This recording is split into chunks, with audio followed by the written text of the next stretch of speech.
Hello दोस्तों, स्वागत है आपका हमारे इस यूट्यूब चैनल पे। दोस्तों, इस वीडियो में हम लोग यूपी ट्रिपल एस सी पेट एग्ज़ाम का जो टॉपिक 6 है, इसमें इससे जितने भी महत्वपूर्ण प्रश्न हैं, समुद्रगुप्त और चंद्रगुप्त द्वितीय से संबंधित जितने भी महत्वपूर्ण प्रश्न हैं जो किसी न किसी परीक्षा में पूछे गए हैं, उन सारे प्रश्नों का संग्रह इस वीडियो में हम लोग देखेंगे। वीडियो शुरू करते हैं। पहला प्रश्न है, गुप्त वंश की अवधि है यह 319 से 500 ईस्वी। किस शासक ने 4 अश्वमेधों का संपादन किया था? तो यह प्रवरसेन प्रथम ने किया था। अगला प्रश्न है, भारत का नेपोलियन किसे कहा जाता है? तो यह समुद्रगुप्त को कहा जाता है। प्राचीन भारत का नेपोलियन किसे कहते हैं? तो यह भी समुद्रगुप्त को ही कहते हैं। किस राजा का अन्य नाम देवगुप्त था? चंद्रगुप्त द्वितीय का। प्रथम गुप्त शासक जिसने परम भागवत की उपाधि धारण की थी, समुद्रगुप्त ने किया था। अगला प्रश्न है, इलाहाबाद स्तंभ लेख किस एक से संबंधित है? तो यह अशोक और समुद्रगुप्त से संबंधित है। इलाहाबाद का अशोक स्तंभ किसके शासन के बारे में सूचना प्रदान करता है? तो यह समुद्रगुप्त के बारे में सूचना प्रदान करता है। अगला प्रश्न है, प्रयाग प्रशस्ति किसके सैन्य अभियान के बारे में जानकारी देता है? तो यह समुद्रगुप्त के बारे में जानकारी देता है। अगला प्रश्न है, समुद्रगुप्त के प्रयाग प्रशस्ति में कौशल के शासक का क्या नाम था? तो यह महेंद्र नाम था। समुद्रगुप्त के प्रयाग प्रशस्ति वाले स्तंभ पर किसका लेख मिलता है? तो जहांगीर का लेख मिलता है। पृथ्वी प्रथम वीर उपाधि थी, यह समुद्रगुप्त की। दिल्ली की कुव्वत उल इस्लाम मस्जिद के प्रांगण में उन्नत प्रसिद्ध लौह स्तंभ किसकी स्मृति में बना था? तो यह चंद बना था। कौन सा राजवंश हुडों के आक्रमण से अत्यंत विचलित हुआ? तो गुप्त।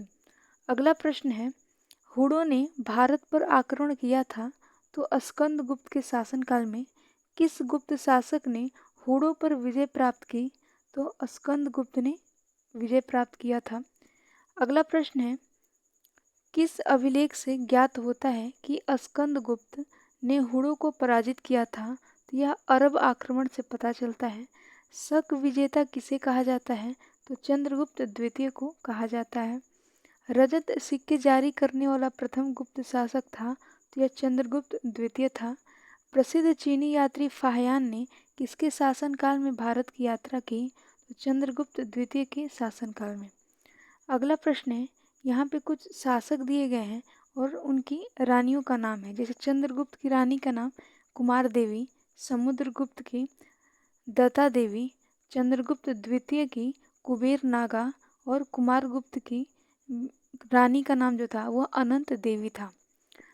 अगला प्रश्न है, ईसा की 3री शताब्दी से जबकि हुड आक्रमण से रोमन साम्राज्य समाप्त हो गया, भारतीय व्यापारी अधिकाधिक निर्भर हो गए, वह दक्षिण पूर्व एशियाई व्यापार पर। गुप्त काल में उत्तर भारतीय व्यापार निम्नलिखित में से किस एक पतन से संचालित होता था? तो यह ताम्रलिप्ति। गुप्त काल में गुजरात, बंगाल, दक्कन एवं तमिलनाडु राष्ट्र में स्थित केंद्र किससे संबंधित थे? तो यह वस्त्र उत्पादन से संबंधित थे। अगला प्रश्न है, गुप्त काल में औषधि के क्षेत्र में कार्य के लिए जाने जाते थे, तो यह सुश्रुत जाने जाते थे। लीलावती के लेखक भास्कराचार्य। भारतीय यात्रा में फाहियान ने एक अस्पताल का उल्लेख किया है, यह स्थित है तो पाटलिपुत्र में स्थित था। अगला प्रश्न है, चंद्रगुप्त के 9 रत्नों में से कौन सा फलित ज्योतिष से संबंधित था? तो यह छपड़क। कालिदास किसके शासनकाल में थे? तो यह चंद्रगुप्त द्वितीय के शासनकाल में। किसने पहली बार व्याख्या की थी कि पृथ्वी के अपनी धुरी पर घूमने के कारण प्रतिदिन सूर्योदय एवं सूर्यास्त होता है? तो यह आर्यभट्ट ने प्रतिपादित किया था। गुप्तकालीन स्वर्ण मुद्रा है, तो यह दीनार कहलाती थी। अगला प्रश्न है, गुप्तकालीन रजत मुद्रा को कहा जाता है रूपक। किस गुप्त शासक ने सर्वप्रथम सिक्के जारी किए? चंद्रगुप्त प्रथम ने। गुप्त काल में निम्नलिखित लिखित संस्कृत नाटकों में स्त्री और शूद्र बोलते थे, तो यह प्राकृत भाषा बोलते थे। अगला प्रश्न है कि सती प्रथा का प्रथम अभिलेखीय साक्ष्य प्राप्त हुआ है तो यह एरड़ अभिलेख से प्राप्त हुआ है। अगला प्रश्न है कि गुप्त संवत की स्थापना किसने की तो यह चंद्रगुप्त प्रथम ने किया था। नगरों का क्रमिक पतन किस काल की एक महत्वपूर्ण विशेषता थी तो यह गुप्त काल की विशेषता थी। किस शासक वंश ने मंदिरों एवं ब्राह्मणों को सबसे अधिक ग्राम अनुदान में दिया तो यह गुप्त वंश ने दिया था। अगला प्रश्न है कि प्राचीन भारत में किस वंश का शासनकाल स्वर्ण युग कहा जाता है तो यह गुप्त वंश का शासनकाल कहा जाता है। किस काल में स्त्रियों की पुरुषों से बराबरी थी तो यह ऋग्वैदिक काल में। गुप्त युग में भूमि राजस्व की दर क्या थी तो यह उपज का छठा भाग। अगला प्रश्न है धर्मशास्त्रों में भू राजस्व की दर क्या है तो यह 1/6 भाग। हिंदू विधि द्वारा मान्य कर कितना था तो उपज का छठा भाग। किस प्रकार की भूमि को अपृहत कहा जाता है तो बिना जोती हुई जंगली भूमि को अपृहत कहा जाता है। भारत के इतिहास के संदर्भ में कुल्यवाप तथा द्रोणावाप शब्द क्या निर्दिष्ट करते हैं तो यह भूमाप को निर्दिष्ट करते हैं। अगला प्रश्न है गुप्त साम्राज्य द्वारा निम्न में से किन्हें कर रहित कृषि भूमि प्रदान की जाती है तो यह ब्राह्मणों को। प्राचीन भारत में सिंचाई कर को कहते थे तो यह विदक भागम। 3री शताब्दी में वारंगल प्रसिद्ध था लोहे के उपकरण हेतु। प्राचीन भारतीय गुप्त राजवंश के समय के संदर्भ में नगर घंटाशाला कटोरा तथा चौर किस लिए प्रसिद्ध था तो यह विदेशी व्यापार करने वाले बंदरगाह थे। तोरमाड़ किस जातीय दल का था तो यह हुड़ वंश से था। अगला प्रश्न है कि किसने हुड़ शासक मिहिर कुल को पराजित किया था तो यशोधर्मन ने किया था। चीनी तीर्थयात्री जिसने 6ठी शताब्दी में भारत दर्शन किया है वह है सुंग यून। चीनी यात्री सुंग यून ने भारत की यात्रा की तो यह 515 ईस्वी से 520 ईस्वी के बीच। कहा जाता है कि शतरंज का खेल उद्गम हुआ था तो यह भारत से उद्गम हुआ था।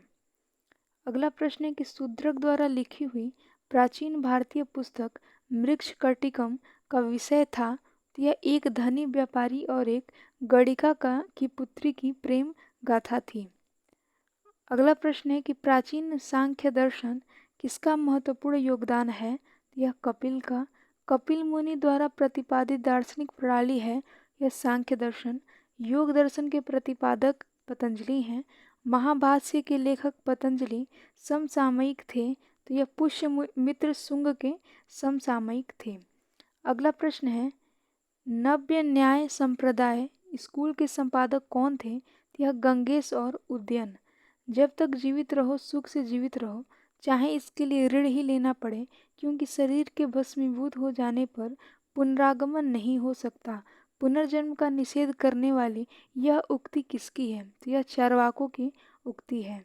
यानी चार्वाक ऐसे मानते थे कि एक बार मृत्यु हो जाने पर फिर पुनर्जन्म नहीं होता।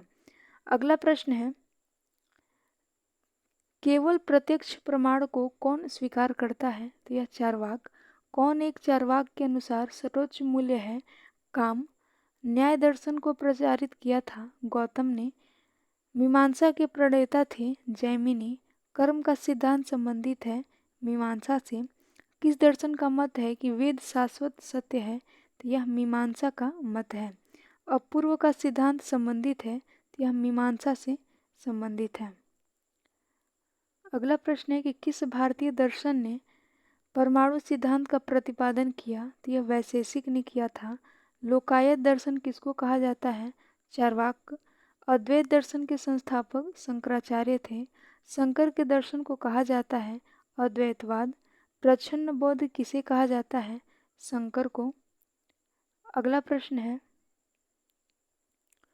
अद्वैत वेदांत के अनुसार किसके द्वारा मुक्ति प्राप्ति की जा सकती है तो ज्ञान के द्वारा। पुलकेशिन प्रथम का बादामी शिलालेख शक वर्ष 465 ईस्वी का दिनांकित है। यदि इसे विक्रम संवत में दिनांकित करना हो तो वर्ष होगा 601। एक चालुक्य अभिलेख के तिथि अंकन में शक संवत का वर्ष 556 दिया हुआ है। इसका तुल्य वर्ष है 634। पुराणों के अनुसार चंद्रवंशीय शासकों का मूल स्थान प्रतिष्ठानपुर है। हर्ष के समय की सूचनाएं किसकी पुस्तकों में मिलती है? तो कलहड़ की। हर्षचरित नामक पुस्तक किसने लिखी है? बाणभट्ट ने। हर्ष के साम्राज्य की राजधानी थी कन्नौज। अगला प्रश्न है, सम्राट हर्ष ने अपनी राजधानी थानेश्वर से कहाँ स्थानांतरित की थी? तो कन्नौज। अगला प्रश्न है कि सम्राट हर्षवर्धन ने दो महान धार्मिक सम्मेलनों का आयोजन किया था, कन्नौज तथा प्रयाग में। अगला प्रश्न है कि उत्तर प्रदेश में स्थित वह स्थल जहाँ हर्षवर्धन ने बौद्ध महासम्मेलन का आयोजन किया था, यह प्रयाग में। नर्मदा नदी पर सम्राट हर्ष के दक्षिणावर्ती अग्रगमन को रोका तो पुलकेशिन द्वितीय ने। किसने हर्षवर्धन को पराजित किया था? पुलकेशिन द्वितीय ने। चालुक्य शासक पुलकेशिन की हर्ष पर विजय का वर्ष था 618 ईस्वी में किया था। कवि बाढ़ निवासी थे, तो यह पृथ्वीकुता बिहार से संबंधित थे। पृथ्वीकुता। ह्वेनसांग किसके शासनकाल में भारत आए? तो वे हर्ष के शासनकाल में। ह्वेनसांग की भारत यात्रा के समय सूती कपड़ों के उत्पादन के लिए सबसे प्रसिद्ध नगर था मथुरा। कौशे शब्द का प्रयोग किया गया है रेशम के लिए। चीनी यात्री ह्वेनसांग ने किस विश्वविद्यालय में अध्ययन किया था? नालंदा विश्वविद्यालय। अगला प्रश्न है कि आज भी भारत में ह्वेनसांग को याद करने का मुख्य कारण है तो यह सी युकी की रचना। चीनी यात्री जिसने भीनमाल की यात्रा की थी ह्वेनसांग ने। सी युकी नामक यात्रा विवरण निम्नलिखित में से किससे जुड़ा है? ह्वेनसांग से। चीनी यात्री इत्सिंग ने बिहार का भ्रमण किया लगभग 671 या 72 ईस्वी में। अगला प्रश्न है कि कौन सा उपवाक्य उत्तर हर्षकालीन स्रोतों में प्रायः उल्लिखित हुंडी के स्वरूप की परिभाषा बताता है? तो यह विनिमय का। अगला प्रश्न है कि चीनी लेखक भारत का उल्लेख किस नाम से करते थे? तो यह यिनतू। नालंदा विश्वविद्यालय को किसने नष्ट किया? तो बख्तियार खिलजी ने। भारत में सबसे प्राचीन विहार है नालंदा। नालंदा कहाँ है? बिहार में। अगला प्रश्न है, गुप्तोत्तर युग में प्रमुख व्यापारिक केंद्र था? यह कन्नौज था। आदि शंकर जो बाद में शंकराचार्य बने, उनका जन्म हुआ था केरल में। आदि शंकराचार्य द्वारा स्थापित 4 मठ कहाँ स्थित हैं? यह है जोशीमठ, द्वारका, पुरी और श्रृंगेरी में। यहाँ पे कुछ प्रश्न देखेंगे जो राजा और उसके दरबारी से संबंधित है। जैसे यह अलाउद्दीन के दरबारी हैं अमीर खुसरो, चंद्रगुप्त द्वितीय के कालिदास, समुद्रगुप्त के हरिशेन हैं और हर्षवर्धन के बाणभट्ट। तो यह कुल महत्वपूर्ण प्रश्न थे जो किसी न किसी परीक्षा में पूछे गए हैं। वीडियो अच्छा लगे तो इसे लाइक, शेयर और सब्सक्राइब जरूर करें। Thank you.